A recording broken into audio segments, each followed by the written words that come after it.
कांग्रेस नेता शशि थरूर के नेतृत्व में सर्वदलीय प्रतिनिधि मंडल का समूह 5 इस समय कोलंबिया के बोगोटा में है। प्रतिनिधि मंडल ने राष्ट्रीय कांग्रेस में हाउस रिप्रेजेंटेटिव और सीनेट के द्वितीय आयोग सदस्य के साथ बैठक की। आतंकवाद के खिलाफ आवाज उठाने और दोनों देशों के विकास के मुद्दों पर चर्चा हुई। इस दौरान शशि थरूर ने भारत का रुख साफ करते हुए पाकिस्तान को कड़ी चेतावनी दे डाली। सुनिए। We come to you with a particular international issue that affects us, that we seek the understanding of the people of Colombia for. And indeed, as your colleagues join, we can probably cover some of the same ground. My colleagues can also join into the conversation. But let me just begin by saying very briefly that what brings us here, all of us diverse members of Parliament, is a united message in defense of our country. We have been subject for many decades now to repeated terrorist attacks from across the border from our neighboring country, Pakistan. On the 22nd of April this year, there was one more that really was in many ways the last straw for us, when 26 innocent holidaymakers, tourists, were shot dead in the territory of Kashmir. And shot dead in cold blood, profiled for their religion, and told so, and their families were spared so they could go back and give the bad news that their husbands had been killed because of their religion. It was a very, very ugly terrorist attack. And in this particular instance, we have decided that we cannot let this crime go unpunished. We have taken very serious action after 2 weeks during which no effort was made in Pakistan to apprehend these people who are enjoying safe haven there. We decided to strike a number of terrorist sites, well-known, established headquarters, bases, training centers, and launch pads of organizations on the list of the United Nations Sanctions Committee terrorist list, all of which are also identified as designated terrorists by the US government. So these are not innocent people. In fact, when we chose these targets, our government was very careful not to take, even by accident, any Pakistani government target, any civilian target, or even any Pakistani military target. It was only terrorist camps. And we struck them with great precision. We did so at night from 1:05 to 1:30 in the middle of the night, so that there would be minimal risk of collateral damage to any civilians. No civilians were likely to be around at that time. And I'm glad to say the strikes were so precise that there was no collateral damage. Only the terror headquarters were hit. Now, when this happened, Mr. President, we also issued a statement to the world saying what we had done, explaining how we had chosen these targets, and saying that if Pakistan did not respond, because this was merely a retaliation for the terrorist attack and nothing else, there would be no further action from the Indian side. Unfortunately, Pakistan did choose to retaliate with indiscriminate artillery shelling across our borders that again killed 19 civilians and injured 59 more. And these were people who are again innocent people.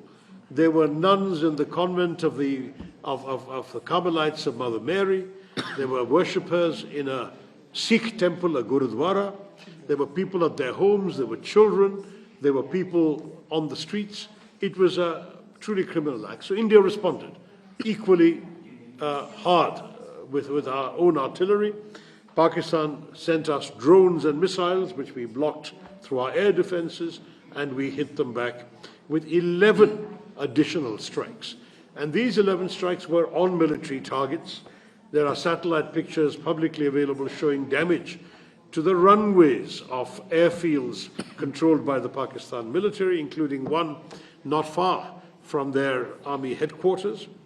And after 88 hours of this exchange of fire, the Pakistanis reached out to us and said they would like to stop. We said, we told you, if you hit, we hit. If you stop, we stop. And so we stopped. But this is something which we feel the world needs to understand. We were a bit disappointed, as I said to the Vice Foreign Minister at the Foreign Ministry today, with the statement issued by Colombia at that time, which expressed condolences and sympathy for the people in Pakistan rather than for the victims of terrorism in India. We have been told by the Foreign Ministry, by the Vice Minister, that that statement has now been withdrawn, that they had not fully understood the situation, and we're very pleased that statement has been withdrawn, because today, after a very detailed discussion, we were able to conclude the meeting with the government understanding very well that there was no equivalence possible between terrorists and tourists, between victims of terror and perpetrators of terror, between those who are attacking and those who are defending themselves. We have a right to self-defense, and that's all we were exercising. And we are very pleased that the government seems to have understood this message, and we would like Congress, you would like your assembly to understand this message as well. We are a peace-loving nation, Mr. President. We are interested in our own growth and development. The big adventure in India since our independence has been to pull our people out of poverty, give them opportunities to grow and prosper. As you mentioned, we have now so many areas that India is growing in spectacularly: pharmaceuticals, information technology, advancements in different areas where we are looking forward to even more collaboration with countries like Colombia to take our own development forward. That's what we want to be focused on. We have no desire to be distracted by conflict and terror and war and so on. This is not our interest. There is nothing we want from our neighbors. We are very happy to leave them alone. But they too need to leave us alone in that case, so we can grow in peace. This is the message we wanted to give the people of Colombia, because we fear that this kind of problem may happen again. And so we seek not only to explain what has happened, but to seek in advance your understanding that the next time there is an incident of terrorism like this, that the people of Colombia will understand the background of this sad development, will show us the understanding and sympathy we look forward to from your people. We are not, as I say, a country that is interested in conflict. But if people attack us, we will not let it go unpunished. If our civilians, our innocent people, are harmed, we will hit back. And that message also needs to be conveyed through you to the people of Colombia. So that is what I'm here for. My colleagues will have many things to add if you have a few minutes to listen to them. But I do want to say that we're very grateful that you invited us here, and that you will be kind enough to hear our point of view on a situation which is truly, truly dismaying. We are still proud of being the land of Mahatma Gandhi. Later today, we hope to go and pay tribute to the bust of Mahatma Gandhi in Bogota. Mahatma Gandhi taught us the importance of non-violence, of peace, but he also led our struggle for freedom, and he taught us the importance of protecting our freedom and the importance of freedom from fear. We will live free, and we will not live in fear. We will live with strength, and that is what we want you to understand. Thank you, Mr. President. Let me mention one thing I wanted to show you.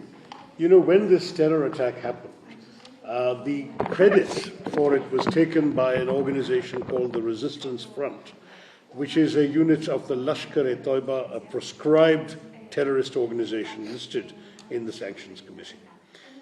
When we struck, there was a funeral for some of the terrorists who were hit. The funeral was conducted by this gentleman, who is himself, in fact, somebody called Hafiz Abdul Rauf, a member of the LET.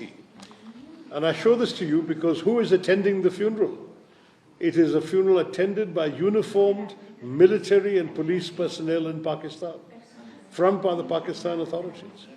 So when you see, on the one hand, innocent civilians and children being killed in India, and you see this in Pakistan, I think you will understand there is no equivalence. There is no comparison between the victims on one side and those on the other. हमसे जुड़े रहने के लिए हमारे YouTube channel को subscribe करें और नई वीडियो की नोटिफिकेशन के लिए बेल आइकॉन को दबाएं।